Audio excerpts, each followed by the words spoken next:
This is Stan with the Punk Rock Chronicles, back for another episode. I've got my partner in crime, Bob the Bastard. Hey.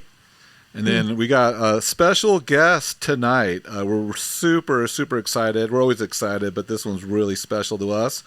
We get to talk to Mike Roche from TSOL and talk about his new book, I Play with Giants. And then we get to talk to Iris Berry, who's actually the publisher, and she's from Punk Hostage Press. Punk Hostage Press. Tongue-tied. And then we have Tracy Elizabeth, who actually was a big player in regards to getting this book written and published too. So we're super excited to kind of get a feel for how this book came out. So thank you all for joining us today. And so I guess we could just jump right into this. So first, my first question is, Mike, what prompted you to want to write this book? People would, you're detailing stories and you're talking to people when you're traveling with a band, and people would, some of the stuff, when you get old enough or you last long enough, it becomes stuff of lore or legend. Like, it was really a stupid thing somebody did on stage one night, but 15 years later, somebody's like, dude, that guy, he jumped off the balcony at the such and such and did a flip and landed in the crowd. And poor Tracy here got hit with one of those people, actually. That's right. Actually, somebody tipped over. Where's that? Wasn't that your first date or something? No, that was back in like 1991. But yeah, we would start comparing stories, and everyone's always told him, like, you should write a book. You should write a book. So when we met in 2018, he would just start telling me these things, and we were comparing, and I'm like, I was there. Oh my God, we were there at the same time. We were there at the same place. So Mike would be tattooing at Hart and Huntington out here in Vegas, because he split the time between LA and Vegas. And he would just start sending me like long text messages of stories that he remembered. So he just started printing them out. And then I'm like, what else do you remember about that time? So he just would start with stories and things I hadn't heard. And right when I met him, he said, I'm an open book. You can ask me anything. That's so rad. And then, Iris, when did you actually catch wind that Mike was doing this? Well, I was in Vegas. Jack Grisham and I were in Vegas doing this show, like this punk rock and roll version of The View, I guess, is the best way.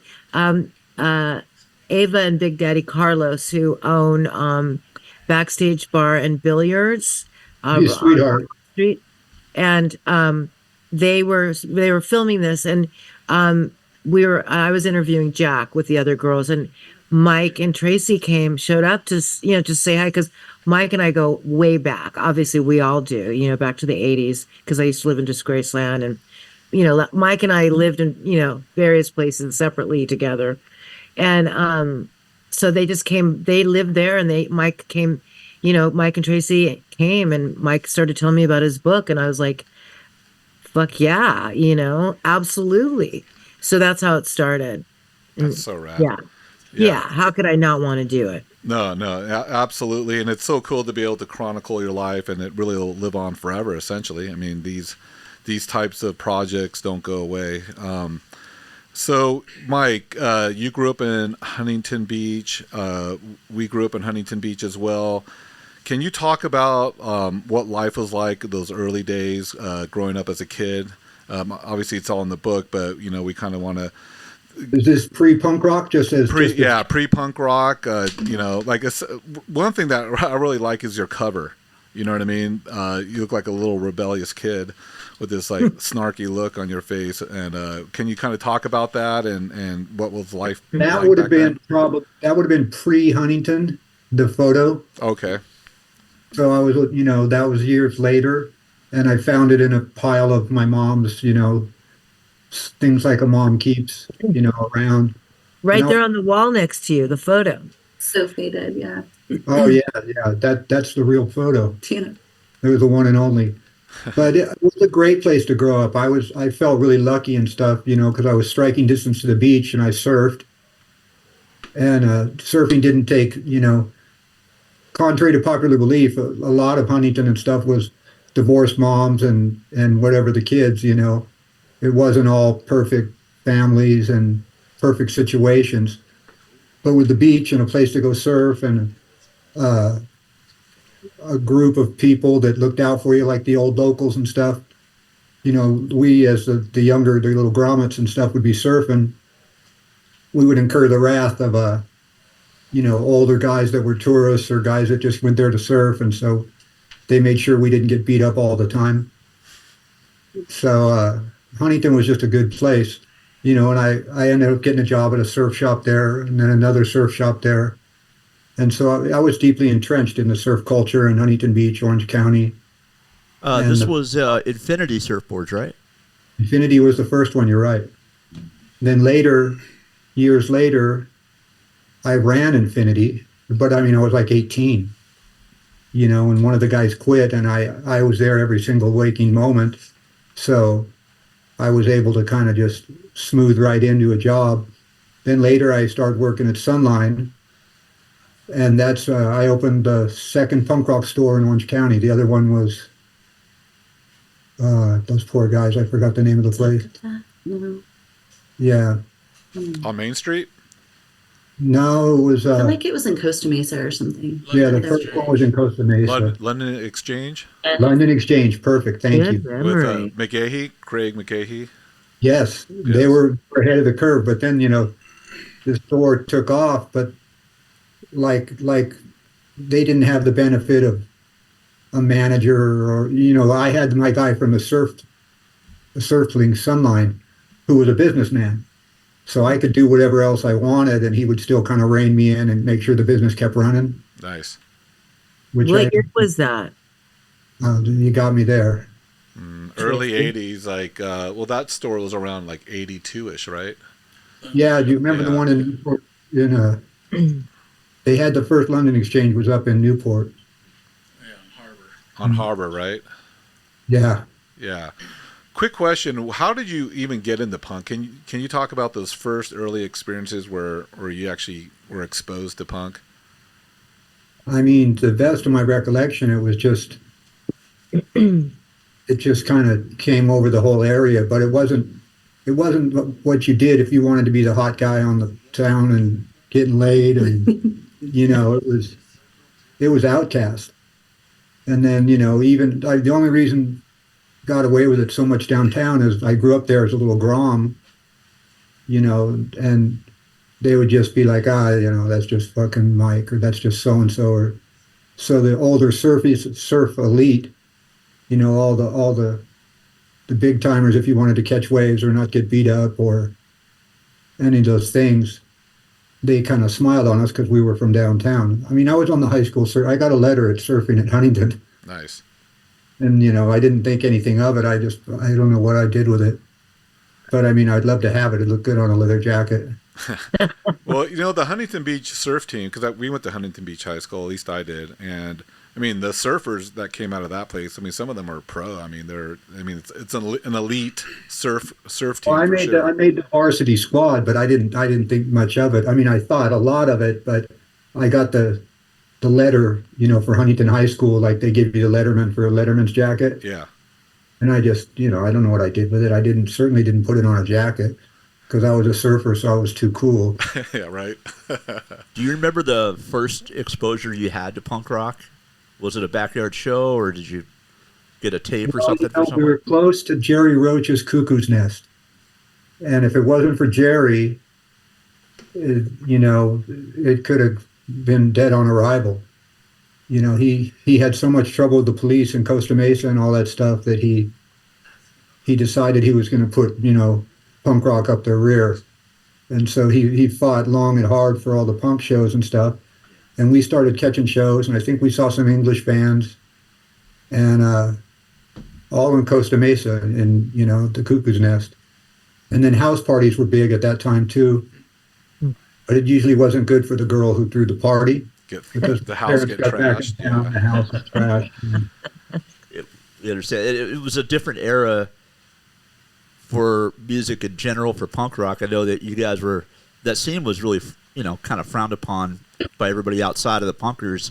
And I read in your book an interesting story about a couple of buddies of yours that came into your surf shop, Infinity, to change and go surf, and you had this reporter outside looking to interview them for a news piece. It kind of went south, yeah? Yeah, there was they were there from Punk Rock Violence or some kind of something. It was Jim Ryerson, Channel 7, or, I mean, don't quote me on that. I can't say for sure. But it was, news. They didn't really do us a service. They kind of A hit fanned piece. the fire. I ended up getting fired or actually had to go work in Santa Ana at the factory. Oh, you got demoted? Yeah. Well, I was really young for running the shop, but I'd been there every day for every moment for a couple of years. So I was able to just take over the shop right away, but that took me down. I was out of there after that. And that was sort of the norm, right? You guys were kind of shown in a bad light. There's a lot of bad public opinion. Yeah, there was the news reports, of like punk rockers holding down a child and carving a swastika in his forehead. And it was a few little dudes in a clique that would like take a paper clip and just scratch like a swastika or scratch an SS or scratch a shock value. Like what can I do that's going to upset somebody? And then that grew from there, like it was a real thing, or like there was really Nazis there. And of course there probably was later on, but it wasn't anything of the sort. It was like, oh wow, that upsets you? Okay, we'll do it twice. So Yeah, the shock value was definitely something. What were some of your favorite early bands? Like, did you guys hang out with the Crowd and those bands? yeah, the Crowd. I looked up to the Crowd. They were from my high school, Edison, before I transferred to Huntington. And it was Jay Decker and was it Jay Decker? Tim Caw. James Caw, yeah, and Decker, and yeah. And then there was a drummer that came from the Flyboys for a while. I forget his name. It was rich. It was stuff was jumping off. It was fun. It was different. So I was lucky to be there. What were some of the early backyard parties? We got our share of backyard parties in Huntington Beach, but we're a little younger, so we didn't really start going to those until like 88, 87, 88. And, we really kind of looked up, ironically, we looked up to you guys, the people that were doing it before us. We were really into the old school punk music, and so yeah, we would go to backyard parties. Punk bands would play, and there'd be riots, and I'm sure, and we hear a lot of stories of that going on early on. Obviously, can you talk about some of the crazy backyard parties that you went to that you remember? I mean, we destroyed stuff. For a while it was scorched earth kind of stuff. Like, I don't know that we had any thought of what we were really doing, but I mean, we were fucking shit up. Yeah. Breaking things, stealing things. We had new PAs, we had new amps, and then the amp would be gone again. And, Todd would go like with a baseball bat downtown somewhere, Santa Ana or something, like going shopping. They were so brash, like Pat Brown. Yeah, Pat Brown. It was always for the band, for TSOL. Like, you guys, I took this, I hooked it up, you guys needed this new PA. Nice. Yeah, you guys hook up. I know you guys, we read that you took the Vandals, Escalani's drum set, right? Yeah, I do remember that. They had a lot of nerve, though. They showed up to ask for it back. Is that what they did? Yeah, so this is Todd's house, and Todd's basically a delinquent kind of kid, like doesn't look like a little kid. He looks like a big hardy biker half the time. And, he loved Judas Priest and Iron Maiden and all that stuff. But he would want a drum set or something like that, and Pat Brown and whoever would just go out and pick it up. But we're in the backyard doing something one day. There was a skate ramp, and it's just Todd's house. He lives with his grandparents. And there was, like I think I said in the book, there was, commotion at the gate, and we're in the back, couldn't really be bothered with it. And then finally we're like, what do they want? And they wanted their drum kit back. They had a gig, right? Oh, Yeah. no. Yeah, they had a gig, I guess. I didn't realize, Todd's house was full of, we were pretty fearless back then. But But, you had mercy on him, though. You gave him that setback. yeah, I told him, I said, well, give it back. Todd's like, okay. Were they expecting a big fight when they showed up? No, they would have expected a beating. Oh wow, they had some moxie. Yeah, they were brave. And, Yeah. and look who wins now. Look at Joey. Doesn't Joey own half the earth? So you guys started venturing out to Fullerton, right? You started hanging out with like the adolescents. Can you talk about meeting those guys for the first time? I think we had known them for a while, but it was all centered around the cuckoo's nest. Or to my recollection, it brought us all kind of closer. It was like a central point.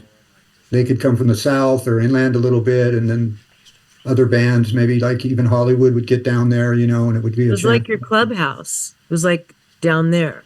Yeah, and then it was a place for the police to practice on, arresting children. Practice their baton You know. hitting? Yeah, totally. That's crazy. And so can you talk about the first time you met Jack Grisham? Oh, when did I meet him first? You guys passed each other a lot. I recall you always like passing each other, and you're like, "This guy's bigger than life." But then there was that story in the book where you were in a club and the money dropped on the floor Oh no, that was a party. at a party. Yeah, Jack was everywhere, and I'd always see him, and he was not lavish. I don't know the correct word. Not brash, but just like bigger than life. You know what I mean? He was in and out, and he would be there, and something would happen, and he'd be gone, and untouched. No fingerprints there, no nothing. He was just a wild. We were at a party once in Orange County, and we were on kind of like hey nod kind of friendship. We'd see each other and everything, but I didn't know where Jack lived. I didn't really know what Jack did. But he's there like the jester that he was, causing stuff and escaping quick. But he looks at me, and we hello, whatever, and both kind of glanced down, and there was a stack of money on the ground. We both hit the ground, like so. It was a crowd of people, and then all of a sudden the two tallest people went gone. And then we came back up, and we both had the money. Like I had half, he had half in our hands, but we're connected. And this is what I love about Jack. This is my first memory. He ripped it in half, gave me my two, and he took his two and put them in the pocket. And we left. It took me 6 months to find him again, or it felt like it. And then eventually we exchanged the other half of the money because we couldn't spend it. But at the moment, that was completely logical for us. And that kind of goes into the psychosis or the whatever we were. It seemed exactly normal, just perfect. And then later it was problematic. We're like, oh. And then we finally exchanged, and each got our $40. Oh, so it was 220s? Yeah, 220s. Whoa. But we didn't think about it. We didn't. I didn't even think about it. He ripped it. I got my half. I got two. I got Two halves. two pieces. He had Just two pieces. the wrong halves. Yeah. Yeah. So at that time, you were in another band, and so was Jack, right? Was he in Vicious Circle at the time? Jack would have been in Vicious Circle, but Vicious Circle may have come and went by that point. Jack was just like a bigger than life character that was always at every party and every show, but just kind of like a ghost, You were a three-piece, and you needed a singer. Yeah. It did start as a three-piece, and we went after Jack to see if he wanted to do it, and he did. Jack's a super genius, anyways, so I don't think it's much trouble for him to pick songs or write songs or whatever. Nice. Fun. So when you recruited him, where did you guys start jamming at? Todd's Garage. That's where Ron and I lived at the time.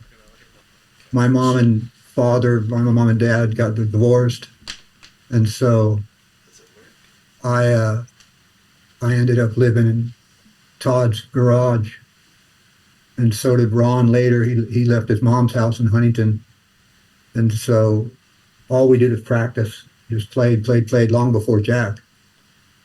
And then we knew we needed a singer, so we went after Jack, and might have been Ron and I'm not sure, but I think it was Ron and I that walked over to Jack's house and asked him if he wanted to join our band. And his mom was a little leery of having us even on her land because the way we looked, and it wasn't purple hair and pierced nose, and didn't take that much. We were just thought of as trouble. Nice. How did you even like get into playing music? Like, what inspired you to even pick up an instrument? I don't know. I guess punk rock. I mean, I'm sure I liked music and stuff, but punk rock made it more urgent. There was more urgency to it, and it was something that you could do, I could do, they could do. Look at half the bands out there. Who would have thought?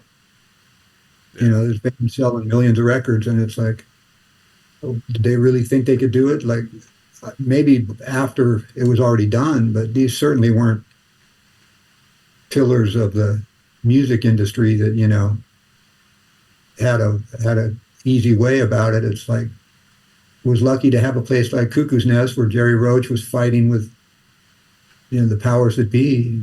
He told me himself, he goes, I wanted to put stick punk rock up their ass. They're fighting with them. And we were a three-piece. I think we played one show as an actual three-piece, but I didn't think we were going to go farther unless we had a vocalist. So some of the songs, we played as a three-piece. Did you automatically gravitate to your instrument, or did you start out playing different things and figure it out? I like drums too, but I never even thought about it. Bass was the instrument. So right away you knew. That's Four cool. strings. Yeah, if I could spin this camera around, you'd see there's about 20 of them in here Right. against the wall. Like, So you guys already had songs when Jack joined? Did you guys just write a new set, or were you guys kind of was he just like feeding off of the existing songs that you already had? And we started with the existing stuff, but we went farther. Jack's a genius, you know what I mean? And even then, like, he was the one who was causing shit in school, and the teachers loved him, and he could be lighting fires, and it didn't affect him. He was like Teflon. Charismatic, huh? You know what I'm curious about is you developed over time, but even early on with the early recordings, you had a real distinct bass tone. And, thank you. Yeah, and I really liked your cadence too. The way that you played was sort of unique, and I'm wondering how much thought you put into that. Was it just natural development, or did you have someone you admired and kind of started to craft your sound after, or did it just sort of happen naturally? It probably had something to do with some of the people we listened to. We liked Crass, we liked The Jam, we liked The Clash. Probably is, man, I don't really The Clash, but there was just But something else you learned to play into. yeah Sex Pistols. yeah there's something else, the Pistols, things like that. It was all self-trained, you know what I mean?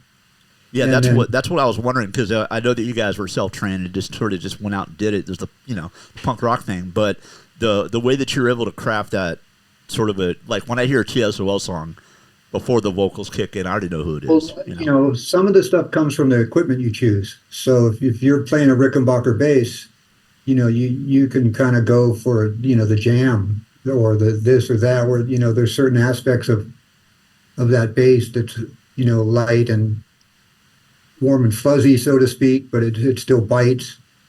I'm not going to profess to say that I know what the fuck's going on with any of it, because I really didn't, and I don't know that I still do, but I do think I had my own sound. But we were lucky with the Cuckoo's Nest to have a group of bands coming through all the time. You get to see things, different bands and bands from Hollywood and stuff. Yeah, Cuckoo's Nest is amazing. Can you talk a little bit about those early shows with Jack on vocals and like, I mean, TSOL was legendary, and so just how quick did the following grow when you Real guys started quick. playing? Yeah, real quick. But I think that's mostly because we had the Long Beach clique, you know. Then we had the Huntington Beach clique that we were, well known in and stuff, and you already combined it, and we're covering some ground already. People are coming to the shows. House parties were easy. They were just bad for the girl that decided it was okay to throw a house party with her parents. In colleges, people were playing colleges back then. Yeah, college stuff too, but it was like a fast moving train. The music and everything like that. We made a lot of mistakes though. A lot of bands that were just an opener for us. Those guys own half the earth now.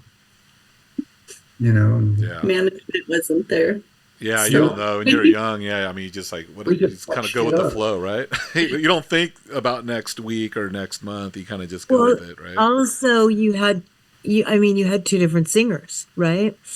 Oh, with Two Joe. different sounds. Yeah. And I mean, and that's what's so amazing about the book, that you cover the entire history. And so that was a completely different sound, you know? Probably my biggest takeaway from that is I should have changed the name.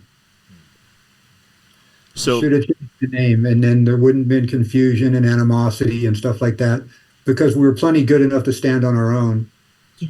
so But the who knew? I'm sorry. So I was going to say. So what you're talking about is when Jack Grisham left the band in, I believe, 83 or 84. Was it? Yeah, he decided he was done, Uh huh. and I think went and did Cathedral of Tears or Tender Fury. Tender Fury, more pop stuff. And we could have saved a lot of trouble because we would have still been filling our little clubs that we were playing and stuff like that. But we were young; we didn't really know the difference, so we kept the name, and I think that slowed our progression for a while. But you Like, you recruited a new singer pretty quick. Did you already know Joe Wood? Yeah, I knew Joe. I knew Joe. He was always around at the shows and stuff like that. But again, we should have just broke it off there and then started anew with Joe. I think it would have been cleaner. I also think that nobody knew about the future. Like, we didn't know about the internet. We didn't know that the music was going to live on this far, and that people would be this interested in it. It would all be so available. We had no clue whatsoever. Like, we were doing it in a vacuum. Yeah, I would agree with you completely. I mean, we didn't know what we were doing. We did everything probably wrong in a lot of ways. But I understand, in a way, how you'd want to hang on to the name and the brand because you had spent a couple of years really developing it, and you guys were pretty prolific. You played a lot of shows. I think early on you guys organized a short West Coast tour, didn't you? Like almost immediately. And Oh, yeah, we were working as much as we could. yeah, so I mean, so here's a little bit of a lineup change, but I could see why at the time you thought maybe it was prudent to hang on to TSOL's name and continue on. And you guys saw a lot of popularity with that lineup as well. So I don't. Yeah, that's good. That was good. We had some good songs and stuff. It's just that it, looking back on it and stuff and understanding it better, we would have been fine changing the name, and then there wouldn't have been any confusion or animosity, or save the animosity for other things with other people and other cities and states. And punk rock was hard enough where you'd roll up in a town or state you hadn't been, and they would kind of purposely make it rough for you until they decided they liked you. Yeah, So those. How did you guys like those early shows with Joe Wood? How did like the diehard punks take it? Did they give you guys a hard time? some, yeah, some. It just would have been better if we just stopped here and then started here. I But just there were still the three of you that were like the original members of TSOL. And it's just, I mean, it makes sense because it's just one person. I mean, not just because Jack's not just a person, but I can see why you would hang on to the name, like he just said. Right. Like it just makes sense, and you already had a following, and also also the music, the climate of music was changing. So who knows if Jack would have stayed in the band, had you done music like the songs that you did with Joe, you might have done them with Jack because music was changing at that time, and metal was sort of entering in and hard rock was coming along and people were growing their hair out and Well, Aquanet showed up for everybody, which is really embarrassing now. the simple way to put it too, though, is we were learning how to play. Right. Right. We were unschooled. Like Ron, it's so funny, is a teacher now. He's got a music school. He teaches hundreds of kids how to play. Whatever they want to play, whatever style, whatever. Ron, obviously, some people, become musicians or or in a band or whatever. Ron ended up being go figure, Ron's a teacher. You were going through the lineup change, this whole new era of TSOL, and punk was going through a lot of changes and problems. The violence at the time was getting pretty bad, so I know a lot of punk bands were being booked around 85, 86, 87. It got real gnarly. A lot of bands, Channel 3, I could name a whole bunch of bands that kind of veered off and took a different direction for a while. Was the sort of the scattered nature of the scene a catalyst for you guys to change up your sound a little bit? I just think we didn't really care though. We didn't, we wasn't going to let you tell me what we need to do so you like me. Because I didn't care that much. You know what I mean? I may like you or whatever, but I wasn't going to change what I was doing because somebody, it'd have to be a higher power to bump me off my spot. You know what I mean? With the new era, with Joe Wood, you guys were changing your style to be in essentially somewhat more commercial appealing in a sense. Can you talk about some of the successes behind that and some of the high points? I mean, one of the biggest successes was when all the bands of the time, and I can't mention names because I'll get them wrong, but there was a cluster of like 4 or 5 bands that were up for a Guns N' Roses tour. Guns N' Roses wasn't Led Zeppelin yet, but they were on their way. And we got a couple shows on one of their tours, and that's a giant band, and so we were bending enough, but I mean, we were learning as we were going. It's like sometimes you shouldn't be measured by everything that you do, but when it's music and you're making a record, it certainly is measured, So it's interesting. I mean, would I change some things? I guess I might. I think we could have stood alone. We were a good band. Yeah, you beat out a lot of other bands for that slot, and one of them was Junkyard, who had Brian Baker in the band at the time, if I'm not mistaken. Yeah, go figure, right? Yeah, right. They could step on Headbanger's Ball on MTV with Joe. So what was Axl Rhodes like? Was he a dick or was he cool? Distant, but I don't think I perceived it later. The distance wasn't. Some of those guys with a lot of talent like have trouble assimilating, and I don't think he was ever such a dick as more he was fighting his own demons to get to where he needed to be.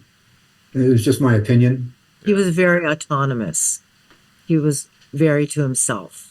Yeah, some of them, I mean, it's hard standing in front of those people and standing in front of the world or the state or the country or it's hard. It never bothered me, but then it's caught up to me lately is just functioning in a certain way, Sometimes you don't want to be under the under the eyeball or under the microscope or whatever. I noticed one thing when I was a kid back then, younger, was the TSOL shirt that the drummer from Guns N' Roses wore in the was it the Sweet Child of Mine video? I think it was all over MTV. Didn't hurt us. Yeah, I was going to ask if that helped you guys at all. Yeah, all that kind of stuff helps, except for the diehards. You know, they don't want nothing to do with it. Maybe they're pure punk rock and not, you know, the Guns N' Roses mix, which was a lot of punk rock in there too. You know, there's a couple tablespoons of punk rock in there.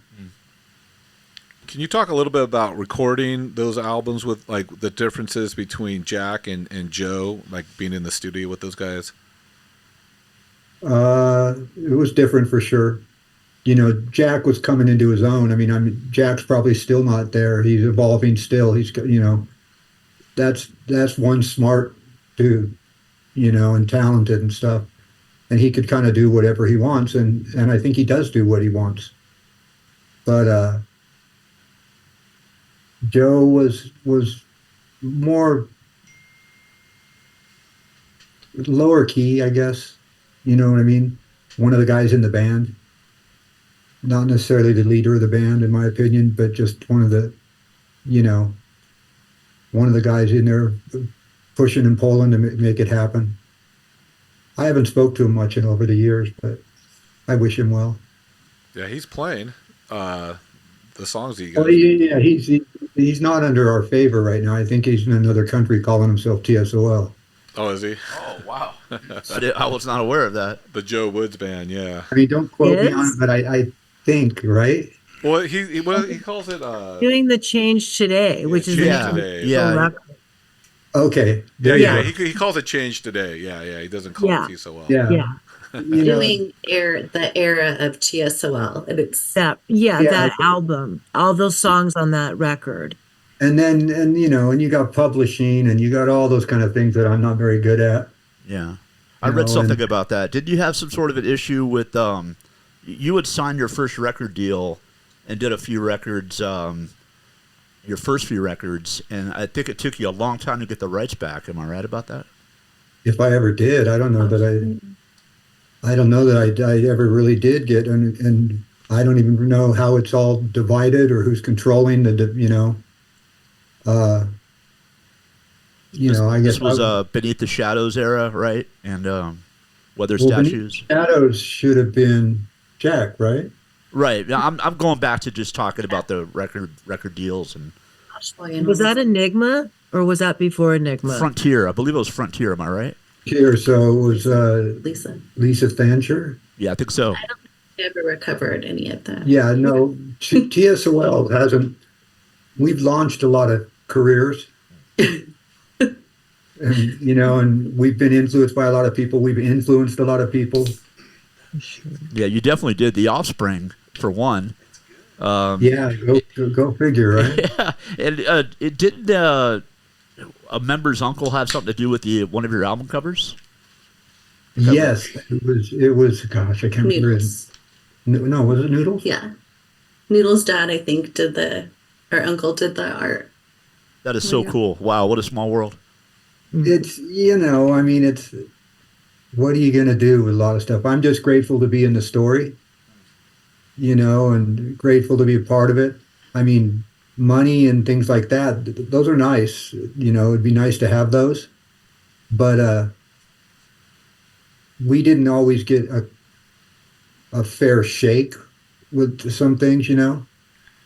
A lot of times fans would just benefit from their, you know, I don't know. Ron's probably better to talk to about that. He'll probably tell you which chord, which bar, which note, which, you know, like the progression in the song, that's exactly this. Yeah.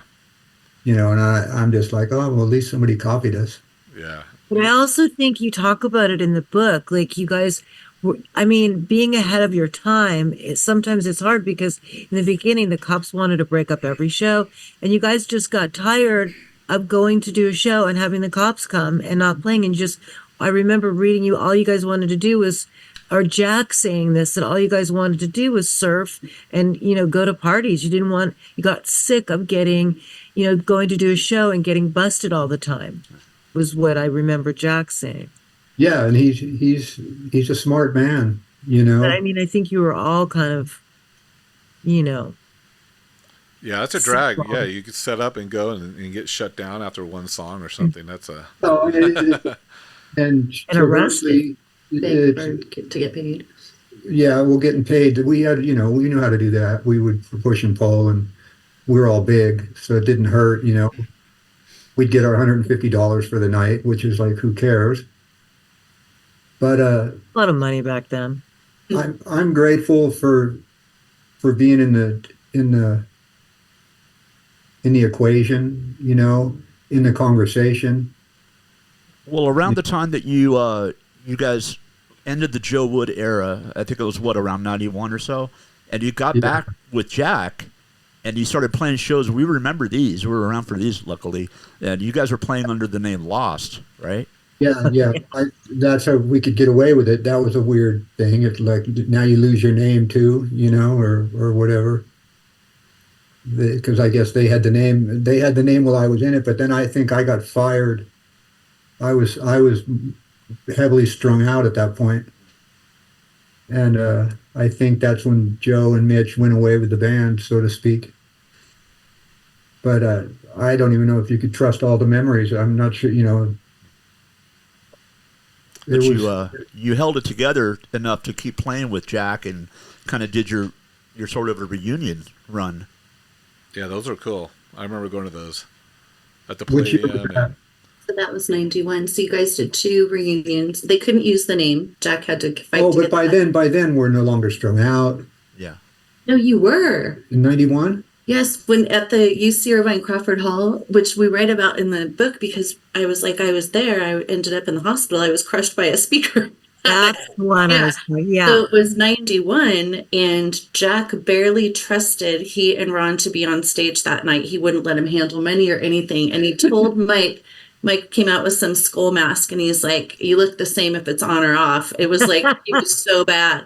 But I think they Oh, yeah, slowly right. gained the respect of Jack after they made it through like a couple shows, and then they got sober and played more. But yeah, those first couple reunion shows, Jack didn't trust them at all. Well, we weren't trustworthy. Yeah. Because by then I think Ron was all fucked up, and Ron was a rock. Yeah. So Ron's messed up. Something's going on in the world. He's usually ahead of the game and just got it all together. But yeah, I good caught time. up with you. So I know, addiction over the years was a part of your story. And when did you actually end up getting clean? It's been so many years, and this is all my sober brothers and sisters will be mad at me for it. But how many years? November 17th, 97. 97. What a 97. run. It was his arrest date. Yeah, well, I shouldn't forget it. I went to prison, so it wasn't just county jail. Oh yeah. You did that. You did that treatment program. The jail. Yeah, and everybody should be scared of jail and prison and stuff like that. But if LA County is the place where you go, that's your home, then you're in trouble because it's no fun. That's next level there, right? Yeah, and that was just where they're holding you till they decide how much prison time you got. And then I don't remember how many years I got. I got a couple of years. Wow. Were you able to maintain your sobriety when you got out pretty easily, or by that time? Yeah, I never looked back. That's awesome, man. I was lucky that the addiction or the obsession or whatever you would call it had been removed. Might It had given, have saved your life. yeah, saved my life. It was allowed me moments of clarity, successive moments of clarity that they talk about in the program stuff, and I needed successive moments of clarity. Mm. So when you get out of prison, you're clean. What do you do? Like, when you get out? Like, do you go Contact back, your parole officer and tell them where you live. put the ankle bracelet on, and I know. I mean, were you, I don't remember what the job was. I think it was roofing or painting houses. There was a picture of me somewhere on a house in Silver Lake we shouldn't have been up there because it was all criminals. We were at a halfway house in Hollywood because I'd paroled. And just kept going to meetings and kept hanging out with the right people and hoped that I would be able to play again sometime. I got a little apartment in downtown Los Angeles. And, you know, I think I had to go after Ron. Ron the Rock, you know, like salt of the earth and stuff. I think he had fallen, you know, by bad times and stuff. And I think I gathered Ron up and put him on my couch. I could be wrong, but isn't that what happened? Mm-hmm. Yeah. So Ron would sit there and watch me sleep because he couldn't. And so I would give him an allowance every day, you know, so that you're not supposed to do that as a sponsor or as a friend or whatever. But I would give him a little stipends, you know, and $20 or something so he could survive another day. And then Ron's turned it around. I mean, he's helped hundreds of people. Yeah, he went into a sobriety program with a bunch of other people in LA or Santa Monica or something and ended up like ruling it. And then now he's... Yeah, we should all be Ron, you know what I mean? He's got stuff going everywhere. Everybody, you know, Jack's a fucking genius. You know, it's hard to shine when you got these pillars of stuff going on with you, but I didn't really care. I just wanted to be there for the ride. What a ride, though. I want to go back a little bit, just kind of before I forget to ask. During this time, like the 90s, I mean, I don't know, 93, 94, 95, that era, you guys watched punk explode. All of a sudden, it's a thing that you didn't think there's going to be a future. You didn't really think too hard about, you know, making money or whatever. And here, all of a sudden, punk explodes in 94. Yeah, well, you know, and you got the Offspring, and you know, you got these bands that are perfect examples of what you're talking about. That, you know, like, we didn't do it because there was money in it. We did it because we did it. You know, and you're right. It was a whole different set of circumstances. Surreal for you guys to see that all the foundations that you guys laid, and then you see this blow up, and now every band that can play three chords is getting a record deal, right? And it's just all over the place. Must have been weird to see that after so many years. Well, it'd be less weird if we got royalties from bands that were, you know, beholding to us as an influence. Right. Yeah. You guys didn't have the rights, though, right, to TSOL at that time. So after you guys did those 2 reunion shows in 91, what'd you guys do? What did the band do at that point? Oh, I don't even know. I don't remember. Just kind of dissolved again, and I mean, you know, we came together here and there for things, I think, but sometimes the offers were, you know, they seemed like they were too good to not do. But I don't remember. Jack's more of a Rolodex for this kind of stuff. Didn't you do that SIR show? Yeah, did that after Lost, this right? our show. That was thousands of people. Yeah, and isn't that where the cops came and Jack had everyone sit down? Yeah, he did. Yeah, because the cops wanted everyone. Well, you know, because we wanted knew, a riot. they did. You knew people were going to get beat up. Right. Not Jack just wanted beating everyone each other to up out in sit the crowd down. for fun, but, you know. That's famous. Yeah. So, yeah, that was definitely one of those times where he used his superior power. He had some power. He was good at it. Like he would talk, people would listen. When did you guys decide to start writing new music again as TSOL? How so? Like what? How long before you guys decided? You know what? We're ready to start writing. We're ready to start entering, you know, the studio and put together something, because you guys put together a new record somewhere. Was it late '90s, early 2000s? I don't know which record we're talking about. Well, you put. I don't have them in front of me, but you guys did a couple of new at least 1 or 2 new records sometime in the 2000s, didn't you? Screwing who? Oh yeah, who's screwing who or things like that. Yeah, right. So I mean, did you guys just get the itch to record again? Because I mean, I could see why you wouldn't want to just rely on the same catalog for the rest of your careers, right? Well, but unfortunately, that's what a segment of this audience wants. Right, that's true. You want Code Blue over and over again. you know, j- certain tracks people just want to hear, or they want us to recreate them, And there again, we were, misbehaving because we weren't going to just do that. We would usually try to take it another direction. And, that's problematic at times because the first song was, dear to somebody's heart. The next one, maybe they don't get for 10 years or 20 years. It's too late anyways. So I don't know that we ever had a plan like that. Until Trigger Complex, I don't think you really did like a whole new album. There was just a bunch of compilations. And Yeah, Tracy's the Hurley mentioning Lane. Trigger Complex. Right. Yeah. So That I was thinking of 2001. I think you guys put an album called "Disappear." Yeah. um, I mean, we just always did what we did, but I don't know how you get anything to be received quicker or better or whatever. A lot of bands, The Offspring did us better than we did us. And it's just, I'm grateful that we were in the conversation. Oh, major. I mean, you guys never had a problem drawing a crowd either. I've never been to a TSOL show that wasn't packed. Ah, thank you. That's a nice compliment. I'm kind of curious, just to step back really quick. When did you leave the Joe Wood era, that band? And Well, I was all strung out again.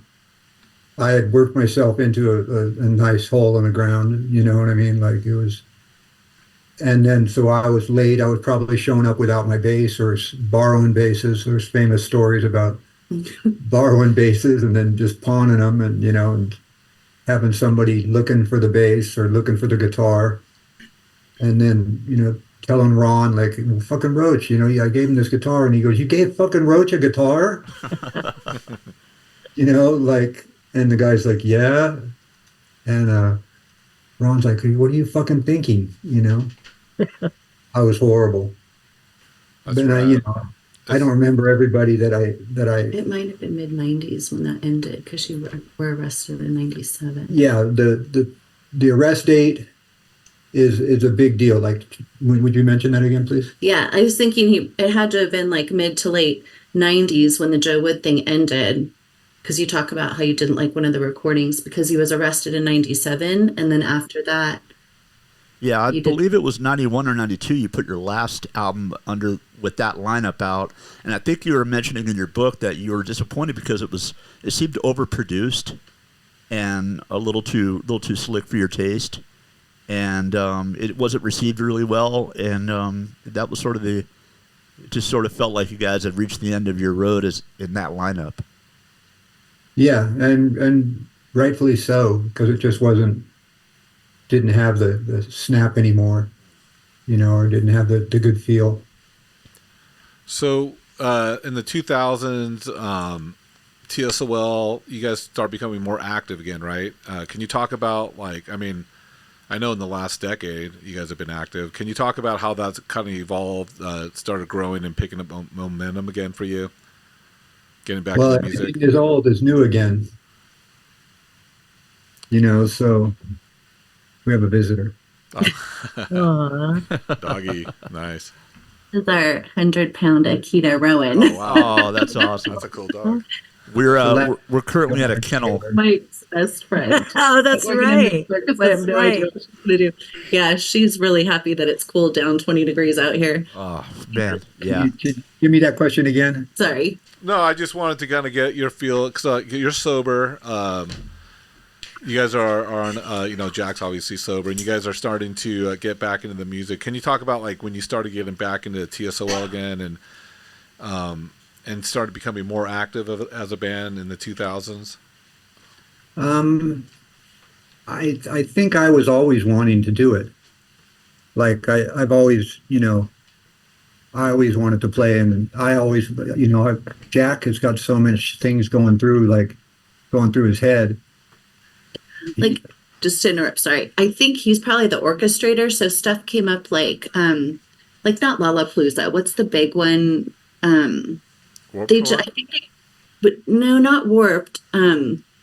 We did some warps. So Maybe, but I think those types of festivals and stuff started coming around, and they probably got opportunities to play those because I remember Mike telling me in the 2000s, like they played this and trying to blank what it was, but it was Winnie Roast? no, it was a big fairground. Was it Lollapalooza? No, was it? Well, I I mean, don't know. what are we saying here though is that we're getting just cherry picking big shows, right? Well, probably. Yeah, because I don't Why think not? any big tours lined I up. mean, punk, you know, was lifted up again and again and again from different successes, you know, whether it's Offspring or whether it's Green Day or whether it's, you know, Rancid. Rancid. If you were going to make a shake that was a successful band, I mean, you need a scoop of this, a scoop of that, you know, some gold spikes and a couple switchblades, you know, and it all comes together and it's the band. That's I mean, one thing I'm impressed about with TSOL in general is that no matter what era you're talking about, after you got like the bands that were influenced by TSOL, it doesn't matter if it's the '94 era, which is the Offspring, it's the late like '98, '99, 2000, where all these younger bands are coming up, all the way to now. TSOL is always cited as an influence, always. Like you guys have rode along with generation after generation of punkers all the way till today. You're like the bluesmen of punk. I still hear it. Yeah. it's I mean, I think it was there was still interest in it. So probably at our darkest days, you know, somebody said, "Hey, there's a great show we can do, and they're going to offer us this much money." And you know, the money's become surreal for some of the artists these days. You know, the amount of money that they're getting for shows or records or whatever. I think we were always just into playing. Yeah. But it didn't hurt that there was all of a sudden interest again, and we could get paid to play. I don't know. It's hard to say. I guess I could make a timeline and tell you more, you know, accurately what was going on here and there, you know, to allow us to go. But first and foremost, if Jack doesn't want to play, TSOL doesn't play. Yeah, yeah. Yeah, that makes sense. Yeah. You know, we were wondering something just before I forget too. There's a song that you guys have that never made it onto an album, and in particular, our producer Chris has been wondering, "Darker My Love." How come that never made it onto an album? It's one of the most famous Never made it on a B-sides. record? I don't think an LP. Maybe it was just. Oh, it was just that video, huh? Yeah. Was it from a video? Yeah, I think so. And Chris calls it one of the most famous B-sides out there. The Suburbia soundtrack. It's the Suburbia soundtrack it was on, but Okay, and that's as far as it went, huh? yeah, I think so. Yeah, you got me there. Well, it also might have had something to do legally with Suburbia. It might have had. Yeah, maybe they took over on it, huh? Yeah. Yeah, that makes sense.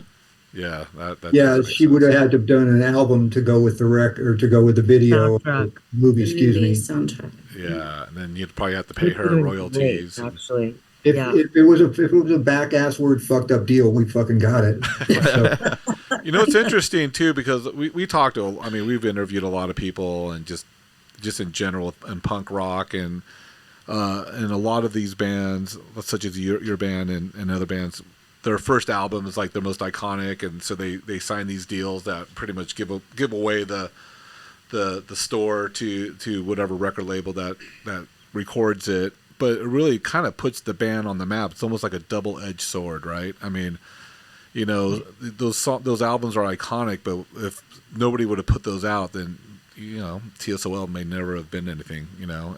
And there's always that double-sided, the two sides to it, right? You know, how do you view it? I mean, is that kind of your sense? I understand that you haven't had rights to those albums ever. But you did get a lot of notoriety, and I guess became legendary from. well, I would have liked some of both in a perfect world. You know, like some money and also some success, which of course probably come together. You know, you'd think you'd get one, you'd get the other, but you know, our first record was something that needed to be said, and it put us on the map a little bit, for a punk rock band. Then you've got Dance With Me, which is a progression, and then we're showing more eloquent styling, so to speak. I mean, it's not just smash, bang, boom. There's a little more stuff going on. Then you got Beneath the Shadows. Correct me if I'm wrong, we've got 3 records going there, right? Yeah. And they had, some of them had some things going for them or whatever, but whatever, we weren't selling records like a lot of the bands did. So we missed it here and there, I guess. But I mean, it wasn't for lack of swinging. Yeah. You guys took some chances. I love that when you added keyboards to your band. That was amazing. Yeah, you should have seen on the first tour when he was trying to fit that thing in the motorhome. Electric piano and everything. I mean, nowadays it's just, you could have it pretty small and whatever, but yeah, I don't know how big or small we should have been. Ron's really good at this and Jack's good at this, and that is, remembering who owes us, so to speak. For every band leans on another band. It's what sparked you to keep going or pick up the guitar or whatever. And I don't know exactly. I mean, there's the obvious ones for us, and some of those bands have tried to help us. Like throw us a show here and there and things like that. Can't speak for everyone, but I know that I've seen TSOL probably. I mean, I can't, I don't know, 60 times, maybe, a million times in my life, and it's one of those bands that you don't get tired of going back to. And a lot of your contemporaries, I don't catch them every time they play. So there's something you've captured that still has maintained a bit of magic. You still have it. Yeah, thank you. So yeah. So you're a tattoo artist too, correct? Or that's what you did for a while. Yeah, quite a while. How did you get into that? Just killer artist, decided just I always drew. I mean, a lot of band guys probably paint and draw and do creative things. I worked at a tattoo shop in California, a couple of them, but I worked for a dear friend of mine, Mark Mahoney, at the Shamrock Social Club. And then eventually I decided that, I wanted to tattoo. So I was in a good place with, world-renowned artists around me. And so I started taking the steps to try to do it. And then I ended up tattooing for years. And hopefully I'll get back into it. Yeah. But now it's flooded and stuff too, though. You know what I mean? Tattoos a lot of times are like a band too, though. It's something that it's almost an elitist thing. There's secret codes and if you know, if you don't know, you don't know, like it's just, I don't know. We'll see what happens. Nice. He's turned off a little bit by it because it's so saturated now. Yeah. Like there's more tattoo places in the entire city of Las Vegas than there is in like some entire states. Like it's like every corner. Are there more tattoo shops than titty bars in Vegas now? Probably. I would be surprised. More tattoos on titties, probably. Right. Yeah. I mean, tattoos are so mainstream now too. I could see it. That's the thing. It's like I didn't start getting, like Todd was getting tattoos in our band. Yeah. Couldn't even afford them. Yeah. And then later, I ended up tattooing, and I've got all the equipment and everything like that. But everybody tattoos now. You didn't used to do that. You couldn't. No, it was taboo. Yeah, you couldn't just roll in and be like, "Yep, I'm a tattooist. Come on down." You had to earn it. Yeah, the first people coming are the Hell's Angels or something, and right, hand you your teeth and your equipment pounded into a brick.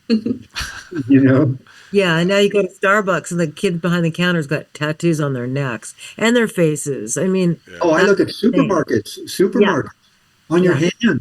Yeah. Like I like this stuff. I don't mind what other people do, but I mean, I didn't do it because everybody else did it. Excuse me. They're in every commercial, insurance commercials, everywhere. We crack up. It's funny, but Wild. I worked with a kid a few years ago, and he just showed up one day with a full arm sleeve, in one day. wrist to shoulder. And I guess he had done it over, a couple sessions, obviously. But I'm just like, I don't know if I'm wrong for thinking this, but I like when guys put together work over a long period of time, and it sort of feels like it's an earned thing.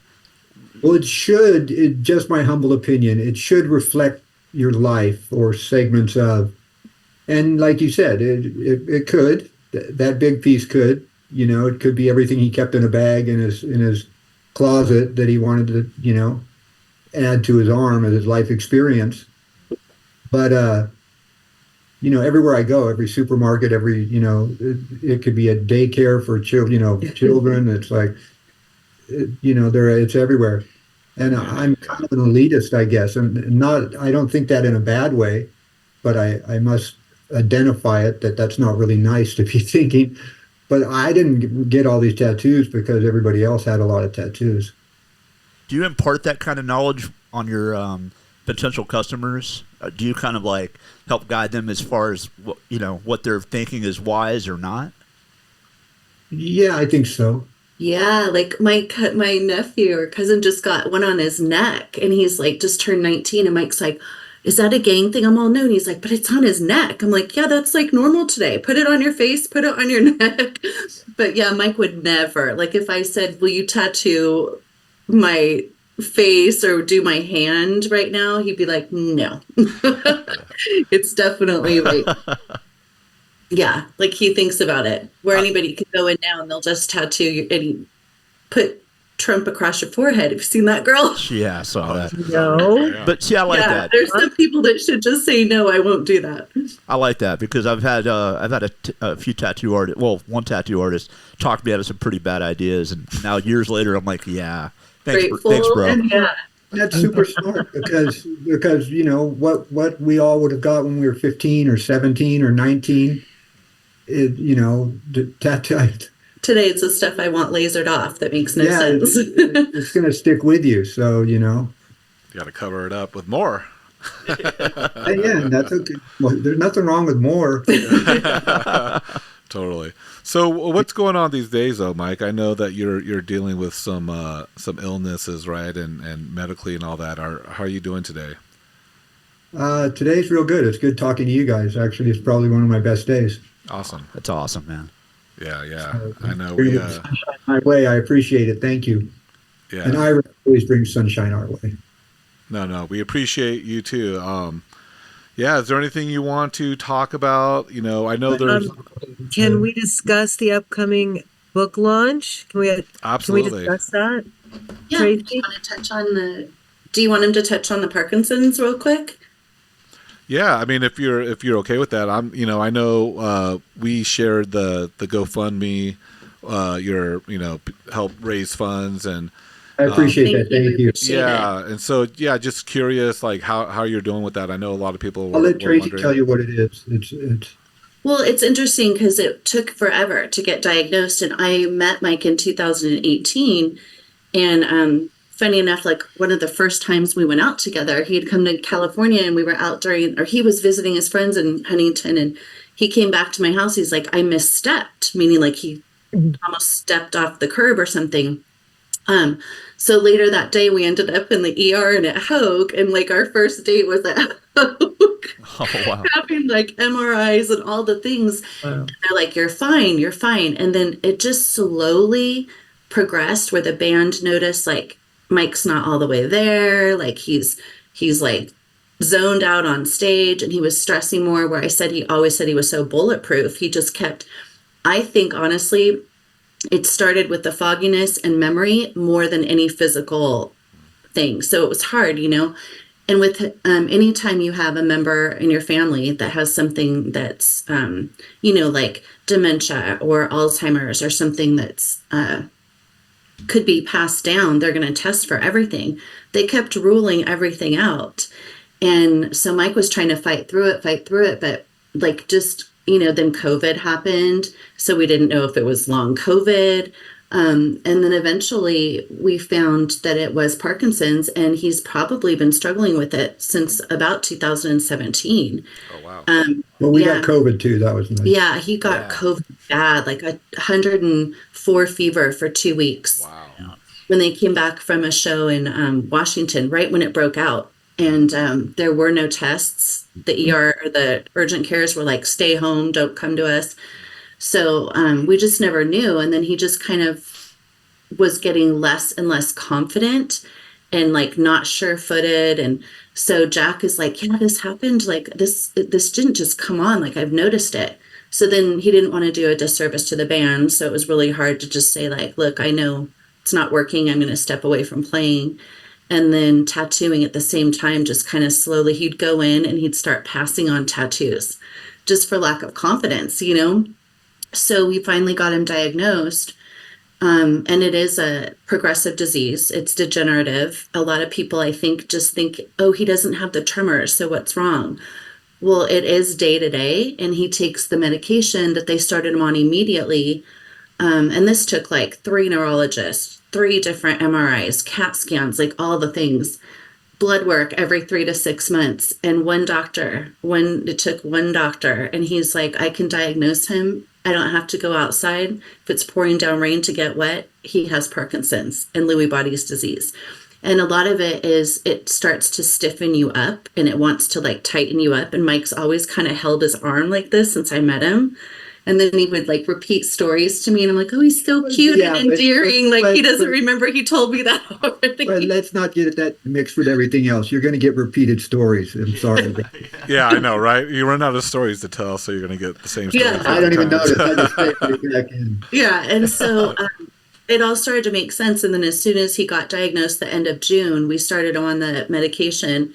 And it does help, but it's still day to day. Like some days he's really tired. Doesn't, still there's a fear of like traveling because during this, when he wasn't diagnosed, he would be lost, like in the airport. And it was just like weird things. And then the next day he'd be fine. So Yeah, I had to tell Jack that one time. Jack and Ron and I were flying to meet the band somewhere. And like the modern airports, there's like a Starbucks, a Dunkin' Donuts, a pizzas, like they might have contracts with all the same places to eat or places to do whatever. And I got disorientated in the airport, which is, just for little kids. I mean, but I noticed it was like if, I could have missed my flight because I wasn't, it's like, oh, there's another one. There's another Dunkin' Donuts. And, 500 feet, there's another Dunkin' Donuts and a Starbucks.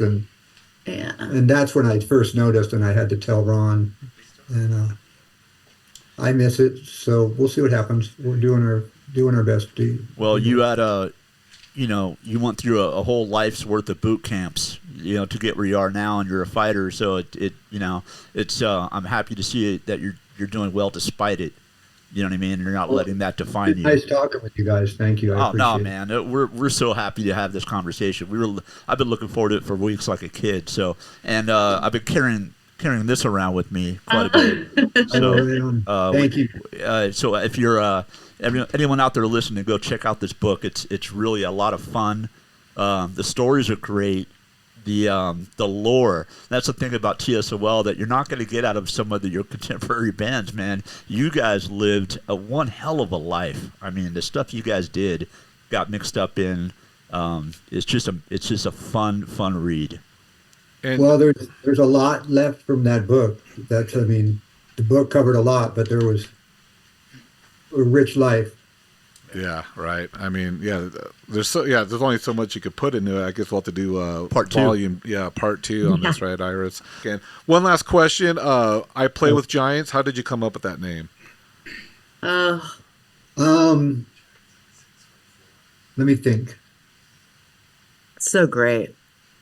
Well, I hope I don't pitch it different than I ever have before, but I don't think I've talked about it very much. But I was blessed to be in places I've been that I didn't realize at the time I was blessed to be there, and and a lot of experience and stuff and experiences, and I just, it came to me that, that my friends and then bandmates and people I've known and stuff like that, I was blessed to be put in the positions I've been put in. I mean, some of them weren't very fun, and I'll tell you, and but that's all been my doing too. But it just seemed like the right title. Awesome. Great. And they all are giants. I was going to say, yeah. Oh, so tall. Yeah. You guys were terrifying back in the day, man.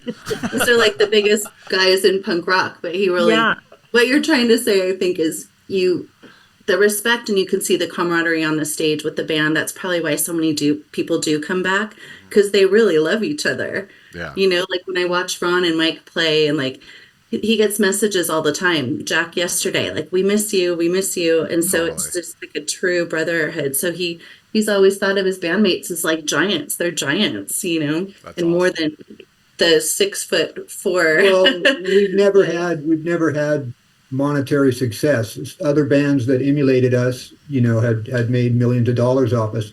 It's not that millions of dollars are important, but they come in handy here and there, if you make money. And that's where that whole thing kind of came from. Is I was lucky, I was blessed to play with giants. Yeah. Well, it shines through in your live act, and that's the reason why guys like me will see TSOL 60 times. It's like almost like a therapeutic thing, man. I never get bored of seeing you guys. So I think that was a really good title for your book. Thank you. Nice. Yeah. Any last words of wisdom? Oh wow, wisdom. I don't know. Probably a lot, but it doesn't really come when it's needed. Yeah. Well, you have a lot to tell. So we appreciate the time. We appreciate all of you, everything that you're doing, Iris, putting out all these books. Independent books is awesome. We love talking to authors and publishers and all that. We like to spread the word. So, thank you for your time. Thanks for having us. Yeah. You bet. See you in Vegas. Yeah. Yeah, you will. All right. Thank you, guys. Have a good day. Bye. Okay.